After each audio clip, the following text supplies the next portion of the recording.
Hey guys, thanks for joining me. This is episode 3 of Painted Blue. That's right, episode number 3. Tonight's coverage, we're gonna look at the victory for the Toronto Maple Leafs over the Calgary Flames tonight by a 4-1 score.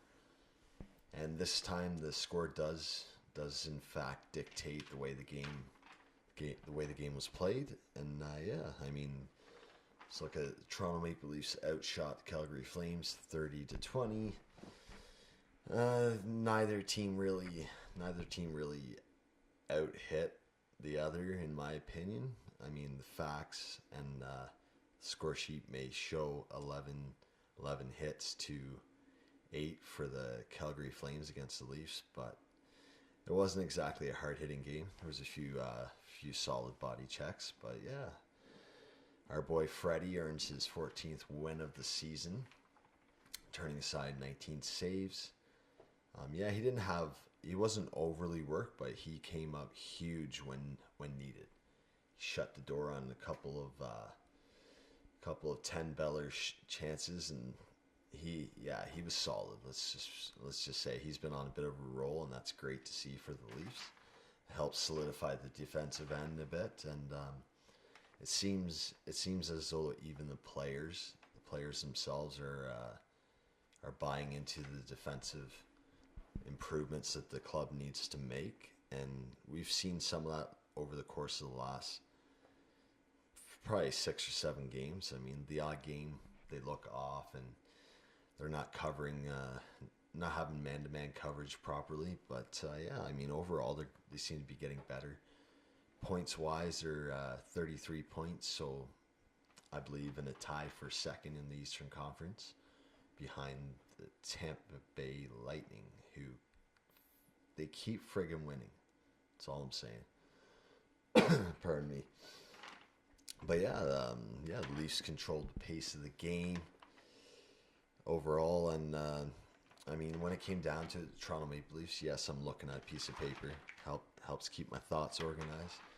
But the Toronto Maple Leafs controlled the pace of the game, and it was nice to see that for a change. But they also continuously kept getting the puck deep. Whenever they had the opportunity to enter Calgary zone, they would either dump the puck in, carry it in, whichever. And against a goaltender like Mike Smith, yeah, you might want to carry it in. The guy's an extra defender out there for sure. Plus, he's a solid backstop between the pipes, and Calgary's lucky to have him. But fortunately tonight, he wasn't enough to get it done, because big guns of Johnny Gaudreau, Sean Monahan, players like that, they were no match for the Toronto Maple Leafs tonight. Thankfully, I mean, give credit to the Leafs defensive core for shutting them down. So yeah, what else do we have? Let's see. Calgary controlled faceoff dot. Yeah, that's important, absolutely. But luckily, the Leafs got away with it tonight. Calgary won about 53% of the faceoffs, but for the most part, that wasn't a huge factor in tonight's game, because the Leafs had good retrieval of the puck. Whenever they lose a face-off or whatnot, they'd find a way to get the puck back pretty shortly after. So I mean, that played a huge part in picking up for the lack of winning on the face-off. Oh my lord, I can't even speak.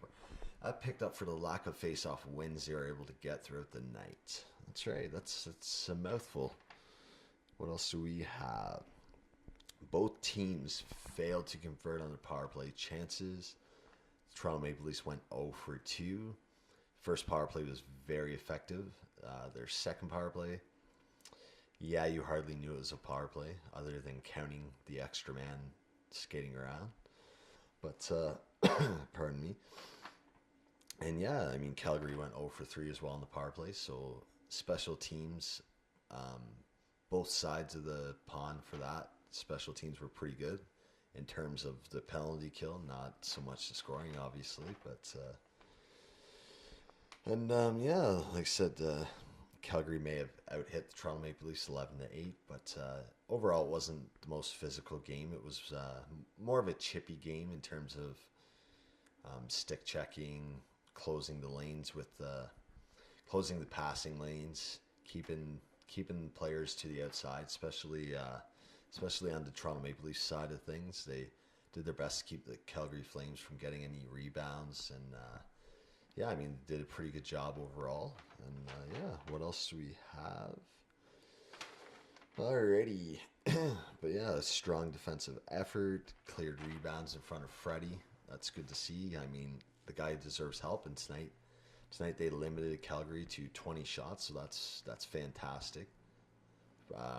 Frederick Anderson doesn't get blistered by the puck tonight. Doesn't succumb to rubber poisoning or anything like that. So I mean, that's a bonus for sure. Give him a break. He had massive saves when needed, and as did Mike Smith. But unfortunately, Smith couldn't handle the load all by himself. So yeah, the result was a blue and white victory tonight. So great for Toronto Maple Leafs fans, not so great for the Calgary Flames fans. What else? Both teams. Sorry, I have a bit of a horse in my throat tonight. Gotta get a drink here quickly. Yeah. Both teams did a really good job blocking shots, trying to keep the puck from getting through from the blue line whenever the team would try to thread the needle. I mean, Calgary Flames impressively blocked 21 shots, so the Leafs still having 4 goals. Yes, one of them was an empty netter, so you can't really count that one in this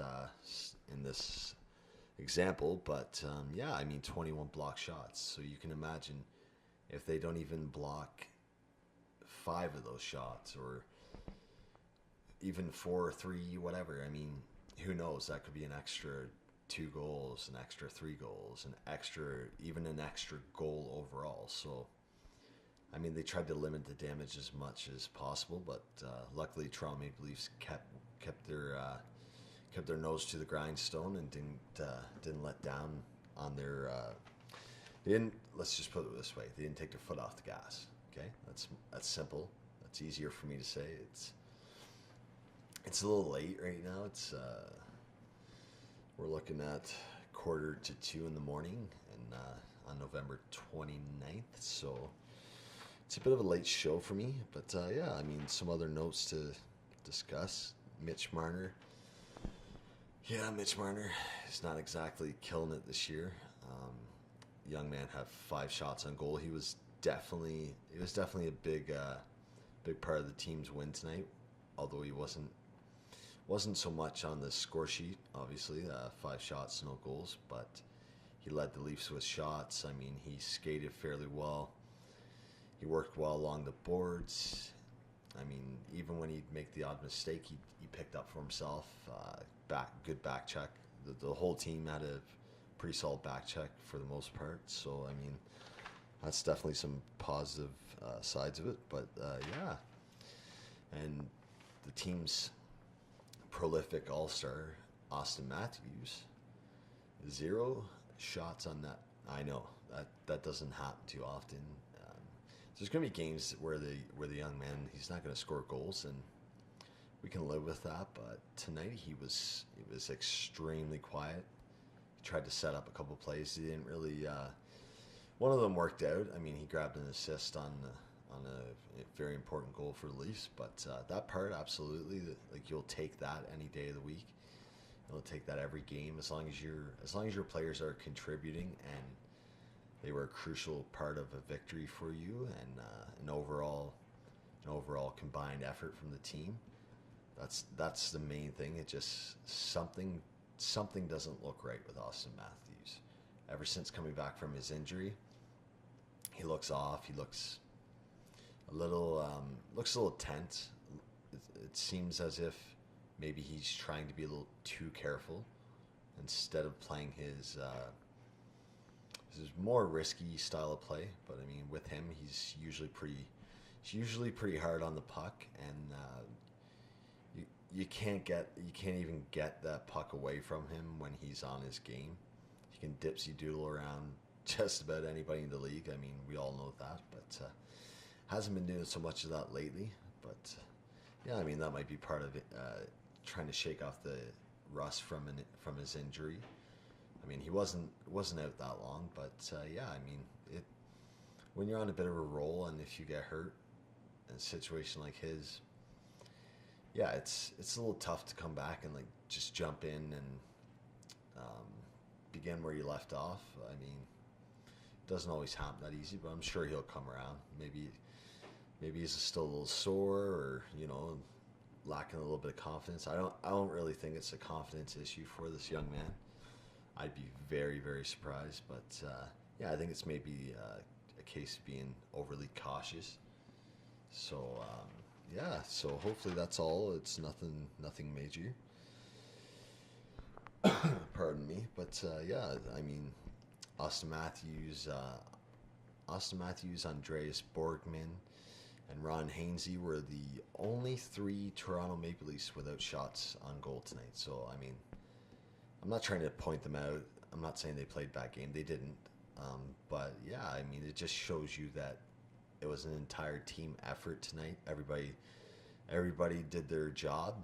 Everybody was prepared to work, and hopefully we'll expect much more of the same thing come time of Thursday's game in Edmonton. So same start time Thursday night, 9 p.m. So at the new Rogers Arena, or Rogers, whatever it's called. I think it's Rogers Arena in Edmonton. But yeah, I mean, let's see. A little too tired for this one, but I'm gonna push through. Just bear with me for a moment. I promise you, these shows will get better. I'm just kind of juggling my assignments and stuff right now, trying to figure out the best way to go about completing everything, and hopefully catching up on all my assignments, all my work. I'm not gonna lie, the strike threw things off, and it definitely screwed up my routine, and I'm having a very hard time getting back on track, but we'll get there. And yeah, so I mean, overall, at least very very good efforts. Not surprisingly, might have a goaltender. Oh, my Netflix stopped. Anyways, but yeah, we have a good thing going right now at the Toronto Maple Leafs. I mean, they're not dominating every game, but we're steadily seeing improvements defensively, and that's the main thing. And hopefully, maybe we'll even get some outside help for that, courtesy of Pittsburgh Penguins Ian Cole, perhaps. The team is rumored to be shopping him around, so we'll see what happens. Maybe we'll hear some more trade rumors in the near future. Yeah, the Leafs are getting better defensively, but there's nothing wrong with adding to that and perhaps solidifying another defensive line with a newcomer. I mean, I'm open to that as long as it's someone that'll fit in well with the group. So we'll see what happens. And yeah, I mean, pardon me. I think I've touched pretty much all the points that I was looking to get to in this show. I'm a little tired, so I'm probably gonna end the show a wee bit earlier than usual. But yeah, I mean, okay, let's have a look. The 3 stars of the game. Not brought to you by Molson this time. Maybe brought to you by Oasis Real Juice, Real Fruit Juice.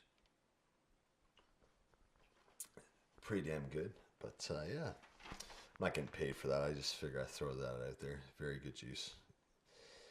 Should definitely try it if you get the chance. It's reasonably price match. Do whatever. Yeah, it's good juice. Anyways, back to hockey. 3 stars of the game. Let's see. Take a look at number 3, Mike Smith. Some may be confused about that selection, or may wonder, okay, why is Mike Smith one of the stars? Why is Mike Smith one of the stars for the Calgary Flames, or one of the three stars of the night, should be all Toronto Maple Leafs, like maybe Kadri, Freddie, or whatever. But I mean, Mike Smith overall did a great job. May have been one goal he wished he could have back, or have the opportunity to make a better save or a better attempt to save it. But overall, he played. I feel like he played very well. He kept the Calgary Flames in the game for quite a while. I mean, some huge saves, nice glove save, and even chipping in defensively, getting the puck out of his own end, and yeah, I mean, an extra defenseman out there. So overall, I mean, yeah, his numbers weren't great in terms of goals against. So he had 3 goals against, 26 saves, a lot of which were pretty, pretty impressive saves. And yeah, not so impressive 897 save percentage, but I mean, gave the Flames a chance throughout the whole game, right up until the halfway through the third period. I feel once the Toronto Maple Leafs scored, yeah, I don't know. Like obviously, once they scored the empty netter, that was the end of it. But I mean, the whole time he gave the Calgary Flames a chance, and once they had that first goal, 5 minutes into the third period, yeah, it was a little nerve wracking as a Leafs fan. You're thinking, okay, well, are we going to let off a bit? Are we going to stick purely to defensive zone? Or are we going to continue to grind, get pucks deep? I mean, clear the puck at your own end, keep pushing for maybe a lucky bounce for another goal. And yeah, I mean, one more goal would have changed the complexion of that game pretty quickly, just put it that way. But luckily, that's not the case. The Leafs get an empty netter from Grinder, and kind of a team pest, but I'm okay with that. It's not Gallagher or Brad Marchand, so I can live with that. Yeah, to get a it's kind of weird to say big empty net goal, but they get an empty netter from Leo Comrade to seal the deal with zero point 0.9 seconds left. I know that was more of a salt in the wound type of goal there, and for some fucking strange reason, the Calgary Flames, pardon my French, Calgary Flames decided to, well, someone on the bench decided to review the goal by Komarov to see if the play was, to review the play as offside. And yeah, I mean, it just kind of wasted 3 minutes of time, and the referee came back on the ice, quickly made the announcement that it was a good goal, play was onside. So kind of weird. I don't know if the coach was hoping to like stick around, pinch himself, and wake up and realize they're not losing a game to the Toronto Maple Leafs this time around. But yeah, I love Calgary's coach. Don't get me wrong; he's a great coach. I think he does great work with the Calgary Flames, and I think they're going to have a fantastic year. They're already off to a damn solid year so far. And thank you for losing tonight's game, Flames. You know, as a Leafs fan, we appreciate it. But I mean, it was a good effort overall, especially for Toronto Maple Leafs. And yeah, so third star of the game, Mike Smith. Second star of the game, Toronto's own very, very sharp, very sharp goaltender lately for Toronto Maple Leafs. I don't know where I was going with that, but yeah, I mean, he's been unfucking believable for the Leafs lately. A bit of an abysmal October start for him, such as he had last year with the team. And once November hit, yet again, the young man started putting two and two together, and yeah, he's made a lot of unbelievable saves. He's been an incredible driving force of the Toronto Maple Leafs lately, and he's a huge reason why the Leafs continue to rack up points, even when there are nights that maybe they don't play so well, or perhaps they shouldn't come out with a win, and yeah, they still end up getting that. So congrats to Freddie. Keep up the good work.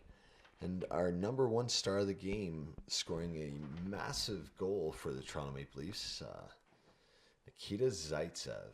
It's been a much more calm season so far for this young man. he seems to be on a better seems to be on a better page this year. I mean, he's doing his part. He's back checking. He's even stepping in on the forecheck, as you heard with his goal announcement by yours truly, handsome broadcaster on the microphone right now. Not to toot my own horn, a little bit, but yeah, I mean, Zaitsev, yeah, he's been a great player for the Leafs this year. Big defensive. He's been a big defensive force for the Leafs, and one of the top reasons why they keep trending upwards this year. Remember, ladies and gentlemen, I'm your host, Brandon Peddle, and hopefully we'll get a cup sometime in the near future. If we do, we'll paint it blue. I'm out.